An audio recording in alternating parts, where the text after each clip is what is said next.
le professeur Pierre-Édouard Fournier va remplacer Didier Raoult à la tête de l'IHU Méditerranée. Et ouais, et d'ailleurs, il y en a une, je crois que je l'ai, mais je sais pas si je l'ai dans celui-là.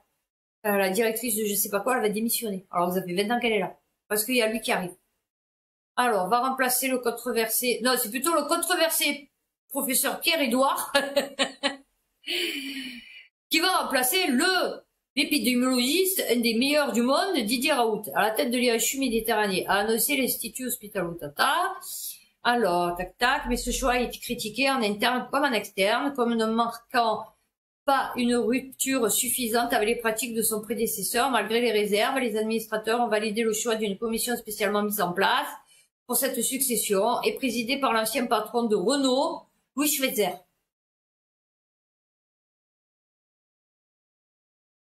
Que fou!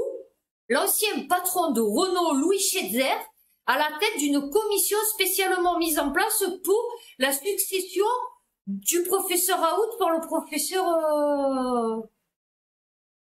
Pierre-Édouard Fournier. Oh, il n'y a pas de... Non, ça va, tranquille. Créé par le professeur Raoult en 2011. Alors que le mec, c'est lui qui l'a créé, le truc. Allô? Le mec, c'est lui qui a créé le truc, d'accord? C'est pas Megarban. C'est pas l'urologue, là, Alexandre, je sais pas quoi, là, du schmul, là. C'est pas... Non, non. Le mec, il a créé les HU, d'accord? Il était secoué depuis plus de 2 ans par des mots... Non, c'est vous qui faisiez la polémique. La polémique, c'est pas nous. Notamment autour de la figure hyper médiatique de son directeur accusé de charlatanisme. Ouais. Accusé par certains. Ouais. De ses pairs. Ouais. Mais pas par la justice. Pas par la loi. Pas par l'État. Tu vois. Il a jamais été condamné. Lui. Tu vois. Contrairement à certains. Marseille, 2e jour de circulation différenciée, les conducteurs toujours réticents à la vignette critère. La circulation différenciée est mise en place depuis lundi jusqu'à nouvel ordre pour inciter les usagers à privilégier les transports en commun. Ouais, bien sûr. D'ailleurs, il y avait la grève vendredi. Merveilleux. Ça commence. C'est une nouvelle journée de circulation, alors. Mais lors du premier jour de circulation différenciée ce lundi, les vignettes critères obligatoires pour circuler étaient encore assez peu nombreuses. Ouais, moi je l'ai pas, hein. Moi, je lui ai dit, je l'ai pas, hein. Mon frère m'a dit, pourquoi tu l'achètes pas? Je dis, parce que je savais pas, hein. Et il me dit, bonjour, police nationale. Bonjour, pourrais-je voir vos papiers? Donc, je vais lui sortir mes papiers. Et s'il me dit, ouais, vous avez pas la vignette critère. Je vais lui dire, hein? La vignette critère. C'est quoi? Bah, comme j'ai dit une fois, hein, je dis, c'est quoi? Il me dit, la vignette pour la circulation différenciée lorsqu'il y a pollution à la couche d'ozone, à pollution à l'ozone. Ah ouais, je sais pas quoi. Ah, ce que j'ai fait, c'est pas. J'ai dit, ah ouais, je sais pas quoi. Ah, il y a une vignette, d'accord. Et on l'achète où? Mais je le sais, on l'achète, hein, mais on l'achète où? Ah, d'accord. Vous allez me mettre une amende? Bon, non, pas ici, vous. Bon, c'est la première et la dernière fois. Si je vous reprends, comme s'il allait me arrêter dans les futurs jours ou mois, vous voyez. Je vais plus jamais le revoir de ma vie, ce mec. La prochaine fois, faites attention, achetez la vignette au critère. Bien sûr, il n'y a pas de souci. Merci encore. Bonne journée. Voilà, vous voyez. Alors, vignette critère de catégorie 0, 1, 2 ou 3 est pourtant nécessaire pour les véhicules légers qui souhaitent circuler entre 8h et 20h. Dans le secteur qui comprend le boulevard de Plombières, ce que je vous ai expliqué la dernière fois, qui faisait les contrôles, que je me suis dit, putain, mais pourquoi ils sont là tous les jours? Et Sakakini, ainsi que l'avenue du Prado. Les poids lourds doivent quant à eux se munir d'une vignette 0, 1 ou 2. Limiter la circulation des véhicules. Ouais, ça a rien changé. Ouais, les mecs, ils étaient là, ils faisaient, oh putain. Moi, je les voyais, hein, dans les voitures. J'étais en face. J'ai une bonne vue. Ils étaient dégoûtés. Ah ouais, ils étaient dégoûtés. Ils se disaient, putain, mais c'est quoi leur délire, en fait? Comment j'ai pas le droit de rouler avec ma voiture? Vous voyez que le mec, il était pas du tout au courant du truc, quoi. On habite Open Mirabeau, on est arrivé, on a vu ça sur l'autoroute, raconte un usager. J'ai ma belle-mère qui habite en plein centre-ville, sur le panier. On va être obligé de se munir d'une vignette, on comprend bien, c'est contraignant parce qu'on n'a aucune information. Voilà. Je pense que ça va agacer beaucoup de monde. Si c'est obligatoire, on est obligé de la mettre, mais je ne pense pas que ça sert à grand chose. Non, ça sert strictement à rien. Le but de cette mesure est pourtant bien de limiter les... Oui, mais vu qu'il y a personne qui est au courant, donc il y a toujours autant de circulation, chérie. L'estimation, c'est qu'avec la mise en place de cette mesure, on aura 10% de véhicules en moins. Non, ça faisait des embouteillages, du coup. Parce qu'il y avait les voitures, elles étaient un peu garées n'importe où, puisque du coup, il y avait 2 voitures de police à 4 policiers par voiture. Donc, ça faisait 8, à peu près 4-5 voitures d'arrêté. Donc, du coup, ça prenait une voie. Et donc, du coup, ça faisait des embouteillages.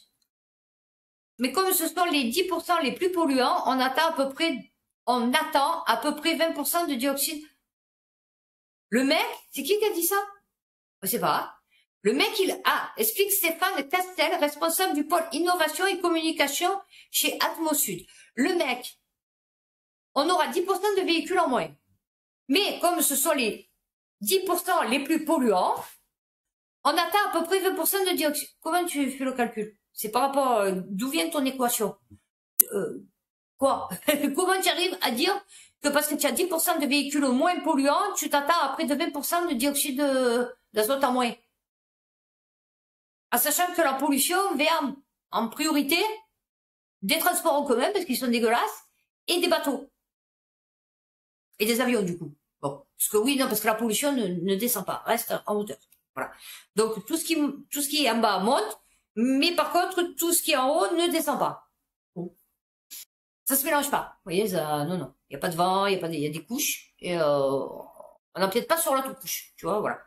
Donc, ce sera un des éléments qui produit l'ozone en moins, et on espère, alors, il n'y a plus de trop d'ozone, mais maintenant, il y a des niveaux d'ozone. Voilà. C'est-à-dire, le trou est rebouché, et du coup, maintenant, on se prend l'ozone. Parce que du coup, quand on avait un trou dans la couche d'ozone, l'ozone s'est évaporé. On est d'accord? Ces derniers sont pas, alors, donc, du coup, maintenant, on en a trop. Avant, on n'en avait pas assez, puisqu'il y avait des trous, et maintenant, on en a trop. C'est bien? Ces derniers s'exposent à une amende pouvant aller de 68, ah ouais, j'ai dit à 135 €. Vous voyez la tête qu'ils avaient? Les vignettes critères qui coûtent 3,70 €. Ouais, mon frère m'a dit, vas-y, prends-la, putain, ça coûte 3,70 €. J'ai dit, franchement, c'est quoi? J'ai la flemme de faire la manip sur Internet, en fait. Tu vois, c'est, voilà. La circuit, en plus, il y en a, je suis sûre, plein qui savent pas le faire. Les parkings relais sont notamment gratuits et les tickets un voyage du réseau RTM sont désormais valables toute la journée. Ouais, mais tu mets 3 heures en bus. Tu mets 3 heures en bus et en métro. Ton parking, les 3 quarts, tu te fais agresser, on te pète la voiture, ou ça pue la pisse. Tu des exhibitionnistes et tout, c'est dégueulasse. Donc ouais, non, et voilà quoi. Donc en fait, quand tu as une voiture où tu peux plus circuler, où tu es obligé de te garer dans des endroits un peu chelous, bizarres, où tu vas te faire agresser, où ton nez va être agressé par des odeurs nauséabondes, et non, c'est merveilleux. C'est ta punition, tu as vu? Alors, Marseille lance une pétition pour exclure les navires les plus polluants. Ah ben, c'est sûr que là, de toute façon, cet hiver, il y en aura un peu moins. Une pétition que Benoît Payan invite à tous les Marseillais à signer. Ouais, il doit être trois. Nous suffocons. Ah ouais. La dernière fois, je vous dis, j'ai pris la passerelle. Donc, quand je prends la passerelle, je vois tout le port. D'accord? À la bonne mer, là, et après tout le port, jusqu'à l'Estac. Vous voyez, très loin. Parce que la terre est ronde. Donc, on voit très loin. Oui. Putain, qu'est-ce qu'il y a? Il y a un feu. Parce que vous voyez, il y avait une espèce de gros nuage de fumée noire qui était là, qui flottait, mais pas super haut, vous voyez. Enfin, je veux dire, limite un peu plus haut que les immeubles, vous voyez. Donc, niveau cheminée, vous voyez, de bateau, un peu plus haut. Et ça restait là. Et en fait, c'était sûrement la fumée du bateau qui était en dessous. Et j'ai halluciné. Parce que vous voyez ça, c'est genre, vous savez, comme les essaims d'insectes. Vous voyez, quand vous voyez un essai d'insectes, ouais, c'est ça, un essai, d'insectes volés, vous voyez, et que vous vous dites, par exemple, d'abeilles, vous voyez, ou de mouches. Bon, mais des grosses mouches. Vous dites, oh putain, il y en a beaucoup, vous voyez, comme les oiseaux. Vous voyez, quand ils font leur nuage, là. Bon, vous vous dites, putain, eh ben, c'était aussi noir. Non, mais je vous promets, c'était aussi noir. Vous dites, je passe là-dedans, je perds mon poumon, tu vois. Voilà. Mais du coup, si on n'a plus de touristes, on va vivre comment, Marseille? Non, parce qu'à part le BTP, mais bon, là, on est plein à bord, parce que du coup, il y a que des clandos. Bon, les clandos, ils travaillent dans le BTP. Après, on a que des bars, hôtels, restaurants, puisque du coup, maintenant, ils ferment tous les magasins pour faire des bars et des restaurants. Des trucs de bouche, comme ils appellent. Et sinon, on n'a plus rien, quoi. Donc, si les touristes, ils viennent pas, déjà, cet été, il y en a eu moins, moi, je vous le dis. Et c'est un truc de fou. Au Catalan, il y a plein d'Anglais et d'Américains qui sont venus habiter. Ils parlent pas le mot de français. Truc de fou. Ils sont là. Voilà. Donc, il veut interdire les bateaux de croisière. Ben, pour l'été prochain, on va être tranquille à Marseille, moi, je vous le dis. Et il paraît que, au Calanque, vous savez, que soi-disant, il fallait le QR code et tout. Moi, j'ai parlé avec, mon fils et ses potes, puisqu'ils vont souvent à la Ciotat, machin et tout. Et il m'a dit, non, tu pouvais pas passer, il y avait des gardes et tout. Il y avait des gardes et tout. Truc de fou. On va continuer sur pollution des bateaux. Le Figaro, pollution des bateaux de croisière, tout comprendre à la pomme de discorde qui agite Marseille. Une semaine après la publication de sa pétition signée par 48 000 personnes. On est 850 000 à Marseille. D'accord? Donc ça représente 0,7%. Un truc comme ça. L'édile Benoît Payan a de nouveau invectivé les lobbyistes des croisières géantes ce mardi dans un tweet. Vous n'avez rien suivi? On vous explique tout. La Méditerranée meurt à petit feu, mais les lobbyistes des croisières géantes veulent continuer de la souiller. À Marseille, que ça leur plaise ou non, nous continuerons de nous battre. Mais chérie, c'est grâce à eux si on mange. Benoît Payan semble tout sauf décidé. Putain. Lui, c'est notre Macron, en fait. Vous voyez, c'est Macron mini-moi, tu vois? C'est hallucinant. Il veut détruire Marseille. Il veut en faire un truc beau, mais beau, bobo. Mais on n'est pas bobo, nous, on est clando. Et ouais, c'est la vérité. Benoît Payan semble tout sauf décidé à enterrer la hache de guerre après sa pétition polémique. L'élu marseillais a réitéré dans un tweet ce mardi 2 août les propos tenus 15 jours plus tôt. Le 21 juillet, ouais, je vous dis. Vous voyez comme quoi, c'est bien d'avoir les articles là qui se suivent. Il y regrettait des niveaux de pollution dans les villes portuaires qui ne sont plus acceptables et fustigeait les bateaux. Bah alors pourquoi tu nous fais chier avec ta vignette critère là? Ces bateaux sont des villes flottantes. Et ouais. Normalement, elles devraient être panneaux solaires. Tu vois, en mer. Je veux dire, tu les recouvres de panneaux solaires, les trucs. C'est merveilleux. Le truc, il est autosuffisant. Pourquoi tu le fais pas, en fait? 1,8 million de passagers par an. Ben, on les aura plus. Voilà. Hein, vous allez crever, les restaurateurs. Dépasse pour la première fois les émissions routières. Voilà, vous voyez? Alors, en 2018, dans la deuxième ville de France, les émissions d'oxyde d'azote d'origine maritime, dont 20% sont dues aux bateaux de croisière. Ouais, c'est quoi? Parce que si c'est maritime, d'origine maritime. Bon. Dépasse pour la première fois les émissions routières, selon l'observatoire. Voilà. Donc, ta vignette critère, elle sert à rien, en fait. En 2019, 1,8 million de passagers se retrouvent dans le port français. Ah ben, plus cher. Ah, et ça, en parlant de... Si la précédente municipalité soutenait l'activité des croisiéristes, tout change en 2020 à une nouvelle mairie. On pourrait croire que le confinement et la régénéralisation des croisières auraient calmé le jeu. C'est l'inverse, désastreuse en termes d'image pour les géants des mers. L'épidémie n'a pas été neutre en termes de pollution. Ah ouais, tu crois qu'elle va s'arrêter? Le Wonder of the Sea et le MSC Orchestra tentent d'accéder au port.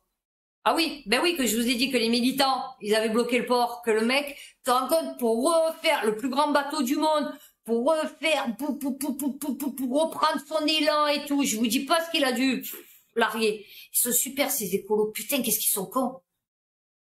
Ils expliquent leurs gestes. Ah ouais. Ah ouais, mais là, on est mort pour 3 mois, là. De maigres retombées économiques car les escales sont trop courtes et la plupart, ouais, ça bat les bonbons. Tu nous as fait arrêter un bateau qui met 3 ans pour repartir, en fait. Un goutte d'eau qui a fait déborder qui a fait déborder la Méditerranée le 18 juillet dernier. Alors, plaçant en alerte 2 pour pollution à l'ozone, un épais nuage s'échappe. Ah, ben, ça doit être celui-là. Du Valiant Lady, un navire de croisière raqué comme, ouais, ça doit être celui-là. Une fumée noire émane de son scrubber, ce filtre passé dans les cheminées des navires qui permet de diminuer, ah, ben, heureusement, les émissions de soufre, mais implique aussi les rejets des eaux de lavage dans le littoral. C'est merveilleux. Pour cette raison, les utiliser dans un port et dans une limite de 3000 nautiques est d'ailleurs proscrit par la loi française. Ouais, rien à foutre. Comme l'explique Pierre Saint-Gilles, citant Jean-François Suas, le président du conseil du développement du port de Marseille-Fos, le navire aurait sciemment choisi d'actionner ce mécanisme ce jour-là, en dépit des récriminations du maire. L'image de ce nuage noir, alors que la ville suffoquait, a choqué les mains. Eh ouais, c'est ça. Ce que je vous ai dit, le gros nuage, eh ben voilà, c'était celui-là. Vous voyez un peu? Réduction du souffle et branchement des navires à quai. Ouais, maintenant j'ai vu, il y a un truc où il est écrit ici, tu peux te brancher. Ouais, je te dis pas combien ça doit coûter pour recharger un bateau à l'électricité, mais. La mesure est censée être mise en application d'ici 2025. Trop tard, juge Benoît Payan. 28 000 signatures. Lance une pétition plutôt que d'agir. L'acquisition de drones permettant de distinguer les navires les plus polluants et un projet pour connecter électriquement les navires à quai. Ouais, je l'ai vu. Escale zéro fumée, c'est ça, ouais. À hauteur de 10 millions d'euros, sur un total de 30. Putain. Les mecs, ils vont jamais s'en servir, vous vous rendez compte, ça va leur coûter, pour que l'essence aussi, c'est cher. Ça va coûter la peau du cul pour recharger un bateau, ou pour le faire tourner, non, c'est ça, à quai. Oui, ils l'arrêtent pas, ils le font tourner, alors en mer, ils peuvent polluer, mais à quai, il faut pas qu'ils polluent. Mort de rire. Pendant que on se fait tirer dessus, le trafic, le machin. Troisième article sur les bateaux. Non, non, mais c'est un truc de fou. On a que ça à gérer à Marseille, les bateaux de croisière polluants, en fait. Marseille suffoque. En voulant interdire certains bateaux de croisière de faire escale lors des pics de pollution, la mairie fait des vagues. France Info. Non, non, mais c'est un truc de fou. France TV Info. Alors, au moment où on demande aux Marseillaises et Marseillais de faire des efforts, de changer de voiture, de ne plus polluer, et vous continuez de voir des bateaux. Ben ouais, bien sûr. Ça leur fera voir que les deux côtés. Le côté riche, ils viennent à Marseille, touristes, et toi, le côté pauvre, qui les voit venir. Tu vois, voilà. Et qui te défausse, un peu comme en Afrique. Quand les Blacks, ils voient arriver les Blancs, ou les Russes, ou les Chinois, on s'en fout, bon, en tout cas, pas des Noirs, hein, et qui viennent leur défausser leur terre, tu vois. Ben là, c'est pareil. Voilà. Alain Mistre, président de l'Union maritime de France-Marseille, se dit étonné par la démarche du maire. Il estime que les professionnels du secteur ont fait des efforts pour lutter contre la pollution. Tac, tac, tac. Interdire aux navires les plus polluants de jeter l'ancre à Marseille pendant les pics de pollution lui semble irréaliste. L'activité maritime est régie par l'Organisation maritime internationale. Eh ouais. C'est Marseille qui gère. Non. C'est l'Organisation maritime internationale. Si chaque État fait quelque chose, chacun fait ce qu'il veut et on n'arrive pas à faire du transport maritime, Le collectif Stop Croisière, posté sur des canoës. Oui, c'est ça. Ah ben ouais. 3 neurones, le collectif Stop Croisière. Hein. On vous remerciera pas. Rémi est l'un d'entre eux. Eh oui, Rémi. Eh ouais. Rémi sans famille. On demande plus parce que là, effectivement, on demande plus parce que là, effectivement, on se focalise sur d'une part, la pollution de l'air, qui est effectivement un des sujets liés aux bateaux de croisière, mais il y en a beaucoup, beaucoup, beaucoup d'autres. Déjà, toi, quand tu parles, c'est une pollution à toi tout seul. Nous, on est face à une industrie qu'on considère comme superflue. Ah oui, ben toi, tu considères, eh ouais, bien sûr. Toi, tu en as rien à foutre. Eh ouais. Et avec des retombées économiques assez maigres. Ah ouais, mais tu crois qu'on a beaucoup de retombées économiques, nous, à Marseille? Non, non, mais je t'explique. À Marseille, l'immobilier navigue sans permis. Les projets étant souvent rejetés ou retoqués, promoteurs et constructeurs redoutent une crise majeure. Vous allez voir, il y a tout qui va s'effondrer. Alors, nous n'arrivons pas à proposer aux Marseillais le nombre de logements qu'ils pourraient acheter. L'explosion depuis 2020 du nombre de refus de permis par la municipalité phocéenne. Ah oui, ils veulent plus. Ce qui se traduit par un effondrement du nombre de produits mis sur le marché, moins 70%, vous vous rendez compte? Ainsi qu'une diminution des stocks, moins 17%, et des réservations, moins 25%. Oh bah bon. Oh, ça va être. Et après, je finirai sur des trucs vraiment légers. À Aubagne, la Provence. À Aubagne, non, mais c'est grave. Autant les deux matines qui avaient 112 ans, ils ont fermé. Le truc que je vous ai lu la dernière fois, ça a fermé. Le truc des bouts rouges, qui était là depuis des dizaines d'années, voire des centaines d'années, ça a fermé. Et là, maintenant, à Aubagne, pour Cybèle, la vie au Palus, c'est bel et bien fini. Voilà. La société de chips a fermé définitivement ses portes en juillet, 149 licenciés. Mais ça va, hein, le chômage n'a jamais été aussi bas. Hein. Nous sommes dans les 30 glorieuses. Nono, il a dit, les 30 glorieuses, attention. En ce début d'août, tout est calme aux abords de l'entreprise Cybèle. Trop peut-être, les véhicules au logo de la société garés les uns à côté des autres ne semblent pas avoir bougé depuis des semaines. Seul le gardien chargé de veiller sur les locaux et les machines anime un peu les lieux. Il confirme que plus personne ne travaille à l'intérieur. Le liquidateur doit passer, l'entreprise qui produit des chips depuis 1956. Voilà. Ben, vous verrez plus. Gardez vos chips, si belles. D'ici quelques années, elles vaudront un paquet de sous. Non, mais c'est un truc de fou quand même, hein, quand vous vous rendez compte des trucs comme ça. Et après, on vous dit non, ça va. Pollution de l'air, des mesures tarifaires spécifiques pour le stationnement à Marseille. C'est un truc de fou. Suite au dispositif préfectoral d'alerte de niveau 1 à la pollution à l'ozone, donc toujours l'histoire de critères, là, Alors, l'objectif de la mesure est de limiter les déplacements automobiles à partir du 10 août et jusqu'à la levée de l'alerte et les tarifs horaires pour les véhicules de passage doubleront. Vous vous rendez compte? Vous vous rendez compte dans la vie, c'est-à-dire selon les jours, vous n'êtes pas au courant, le truc c'est au lieu de 2 € l'heure, c'est 4 €. Tout ça parce que vous avez rendez-vous chez le docteur, que vous pouvez pas y aller, imaginons vous avez un souci de santé ou quoi, vous pouvez pas prendre le bus ou le métro, et donc du coup vous payez double tarif. Non, c'est bien, moi j'estime que c'est magnifique. On a décidé la gratuité de l'abonnement courte durée au vélo de la ville.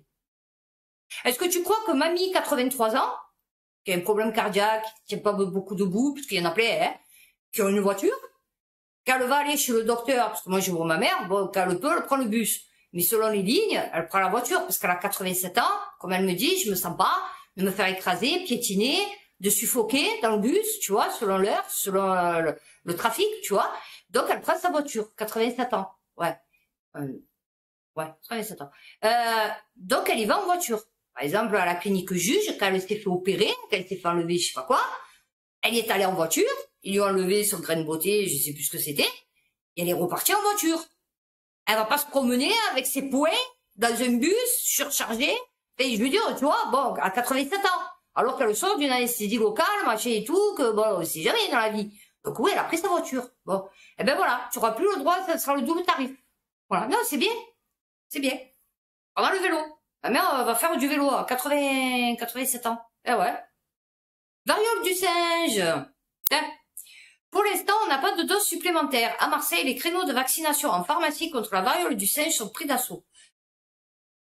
Alors, je sais pas par qui. Peut-être d'ailleurs, la pharmacie à côté de chez moi, ils ont marqué nouveau rappel du vaccin, machin et tout. Ça doit être celui qui a été testé sur les 8 souris, je suppose. Donc, bon, il n'y a pas la queue, il n'y a pas foule. Hein. Je vous explique, voilà, il n'y a pas foule. Hein. Donc là, vous savez qu'en fait, ils sont en train de prendre les stocks qu'on avait d'urgence, vous savez, le stock de réserve, de la variole. D'accord? Parce qu'il n'y a pas de vaccin contre la variole du singe. Ils sont en train de vacciner des gens contre la variole normale, avec des stocks stratégiques, d'accord? Donc, c'est-à-dire demain, s'il y a une attaque terroriste, puisque c'est pour ça qu'on avait fait des stocks stratégiques sur la variole, c'est justement parce que c'est un truc terroriste, et donc demain, il y a un truc terroriste à la variole, on n'a plus de stock. C'est un peu comme le l'iode. Julien, le pharmacien, fait l'inventaire. Les vaccins, on les a reçus ce matin. Sa pharmacie, dans le 6e arrondissement de Marseille, fait partie des 16 officines en France, à Paris, Fréjus, Lille et Marseille, à pouvoir injecter des doses de vaccins contre la variole du singe aux personnes les plus à risque, à savoir les homosexuels, qui ont plusieurs partenaires, et les travailleurs du sexe. Voilà. On fait pas un amalgame, des préjugés, des machins. C'est comme ça, c'est la vie, c'est comme ça. Voilà. C'est comme ceux qui vont avoir la toxoplasmose parce qu'ils ont un chat. C'est voilà, c'est comme ça. C'est le chat amène à la toxoplasmose. Bon. Et c'est pas pour ça qu'on dit oh putain tu as eu chat. Non, c'est parce que ça cible les gens qui ont des chats et que donc du coup quand tu es enceinte, oui on te fait le truc, c'est super dangereux pour le bébé. Enfin se disant parce que du coup maintenant moi un public cible qui ne trouve toujours pas de créneau. Ah ben surtout que nous on en a des travailleurs du sexe à Marseille et des partenaires multiples aussi. Je t'explique hein. Parce que alors les mecs, ils ont un souci, hein. Moi je vous explique, ils ont un problème, ça tourne plus rond dans leur cerveau, hein, je te le dis. Les créneaux sont rares et certains patients bataillent depuis des jours. Ouais, bah fait ici, ils ont 10 doses de vaccin aussi. Alors notamment par plusieurs associations LGBT, cette phase d'expérimentation va permettre d'évaluer les besoins dans 3 régions test. Ça va permettre de vérifier les... Ouais, comme ça, ils vont savoir combien il y en a de travailleurs du sexe et de personnes à risque. Oui, Coco. Ben nous aussi, hein, Marseille, les urgences de la Timone se préparent à trier les patients, les soignants inquiets. Mais non, les soignants sont très contents. Ça leur fera moins de boulot, hein? Ah oui, bien sûr. Parce que déjà, vous avez pas voulu réintégrer, enfin, vous avez rien fait pour vos potes qui ont été suspendus, hein? Rien en foutre. Ben maintenant, vous vous démerdez. Voilà. Bon, du coup, c'est les vieux qui se démerdent, hein? Parce que là, il y en a encore une, pareil, se disant que aux urgences, elle est morte, je sais pas quoi, c'est cata. Ouais, ben, plus de C4, c'est ça. C'est à fond la vaccination, à fond les injections. Ouais, à fond Macron, à fond, ben, voilà, hein. C'est des personnes comme ça qui risquent d'aller à l'hôpital, tu vois. C'est plus une personne comme moi, je pense que une personne comme les enfants. C'est logique. Vers une situation critique au mois d'août. Depuis vendredi dernier, une tente a été installée devant l'entrée des urgences adultes de l'hôpital de la Timone à Marseille. Ce dispositif, en collaboration avec les marins-pompiers de la cité phocéenne, n'a pour le moment pas été activé. C'est un dispositif de crise en collaboration avec c'est un centre de tri et d'orientation pour privilégier les patients qui relèvent vraiment de l'urgence. Comment tu peux le savoir? Tu peux pas le savoir. Moi, je peux venir te dire, putain, j'ai une douleur dans la poitrine, ça peut être rien, comme ça peut être super, ou j'ai une douleur, oh, dans le ventre. Je sais pas ce que c'est une appendicite. Ah, j'ai une douleur dans le ventre, j'ai mal au ventre. Ou comme ma mère, elle a eu les coliques néphrétiques, les caillots dans les reins, les pierres là. Elle a souffert le martyr. Oh ben cela, tu es obligé d'être hospitalisé. Mais elle avait mal au ventre. Tu peux dire, j'ai mal au ventre, j'ai mal au ventre, il va vous dire, ouais, c'est quand tes dernières règles, machin et tout, bon, mettez-vous sur le côté. Alors que tes reins sont en train de rendre l'âme, tu vois. Et comment tu vas faire les tris? En plus des marins-pompiers. Et 5 médecins contre les 9 habituels. Voilà, c'est bien fait. Chat.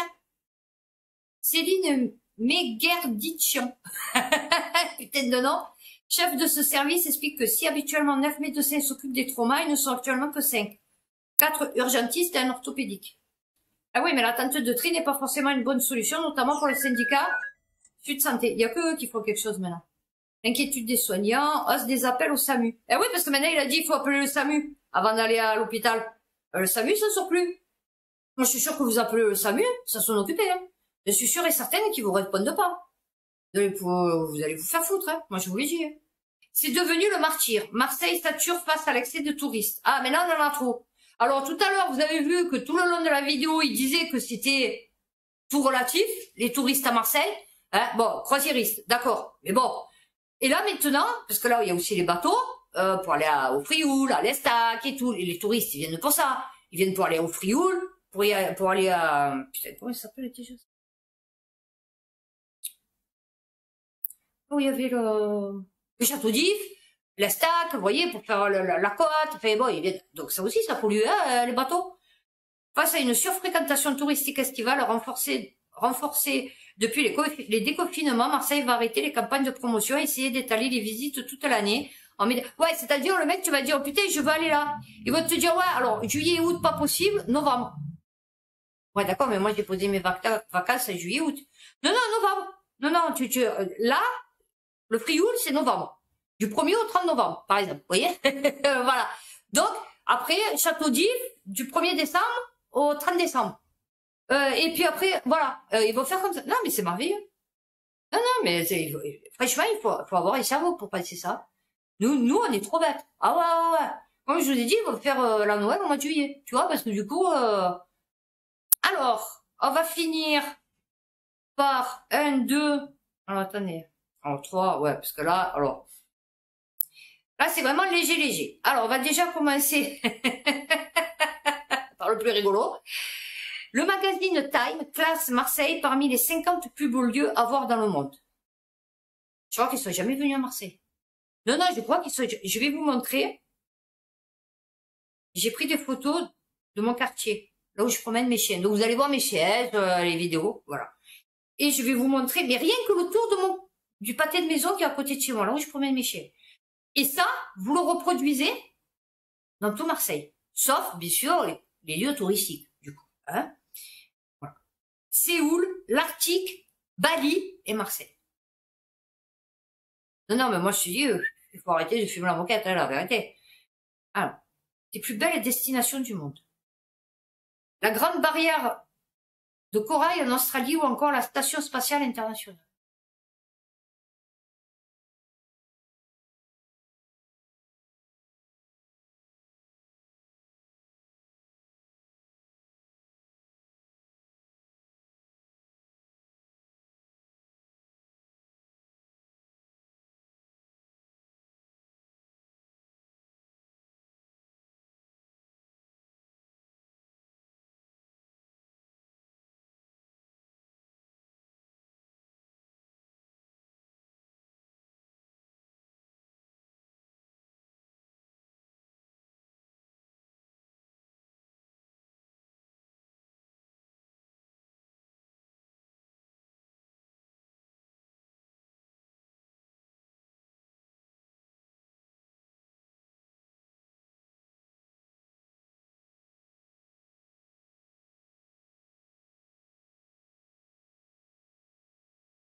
Ouais, je bug.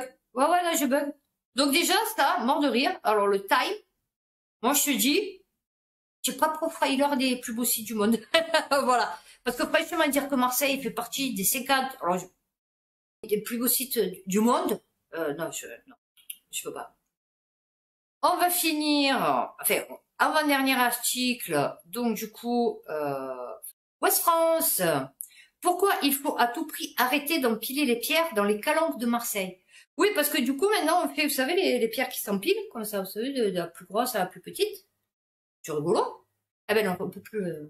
Celui qui empile dans les calanques, les pierres, n'est plus considéré comme un citoyen français. Oui, non, parce que maintenant, on va le faire comme ça, puisque du coup, du moment qu'on fait des choses un peu en dehors des clous, on peut plus le faire. Donc, parce que soi-disant, alors voilà, parce que là, voilà, c'est devenu un fléau. On les embarque pas à la maison, parce que je sais qu'aux États-Unis, à Monument Valley, vous savez, je suis allée à Monument Valley et j'ai mangé avec les Indiens. Et ouais, voilà. Et donc, du coup, il nous disait qu'il fallait pas prendre un caillou là-bas. Impossible de prendre un caillou de là-bas. J'en ai pris un. Ouh là là. Mon Dieu, mon Dieu.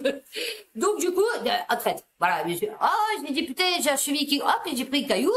J'ai mis dans la poche. Bon, non, il y a un tout petit caillou. Mais bon, c'était un caillou de Monument Valley.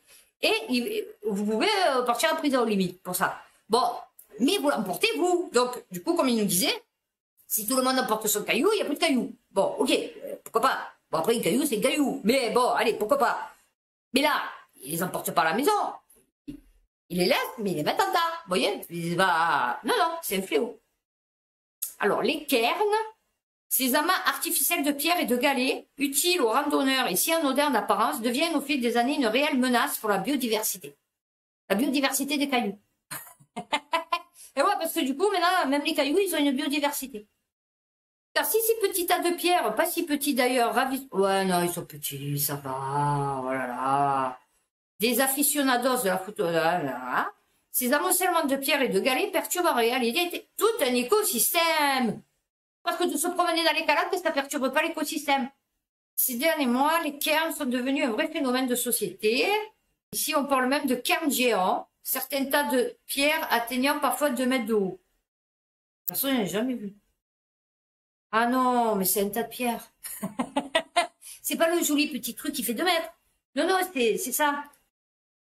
Ça, c'est pas ça. Je suis désolée, chérie. Eux, ils te parlent de ça. Vous voyez? Ça n'a aucun rapport. Non, ça, c'est des coques qui font des tas. C'est pas pareil. Oui, ben bien sûr que ça, c'est... Aujourd'hui, là, on a un problème. Ben oui, bien sûr, ça défausse.